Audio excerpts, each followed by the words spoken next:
सर्वप्रथम सर्वांना नमस्कार. शिष्यवृत्ती परीक्षा पूर्वतयारी, विषय मराठी, घटक शब्दसंपत्तीवरील प्रभुत्व, उपघटक समूहदर्शक शब्द, भाग 2.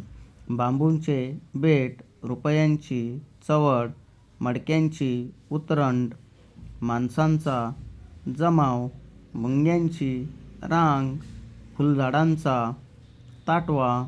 शब्द क्रमांक 7. फुलांचा गुच्छ, मुलांचा घोळका, मेंढ्यांचा कळप, लाकडांची किंवा उसाची मुळी, वस्तूंचा संच, वाद्यांचा वृंद, विटांचा ढीग, कलिंगडाचा ढीग, विद्यार्थ्यांचा गट. शब्द क्रमांक 16. विमानांचा ताफा, वेलींचा कुंज, साधूंचा जथा, सैनिकांचे पथक फलटण तुकडी, हत्तींचा कळप, हरणांचा कळप.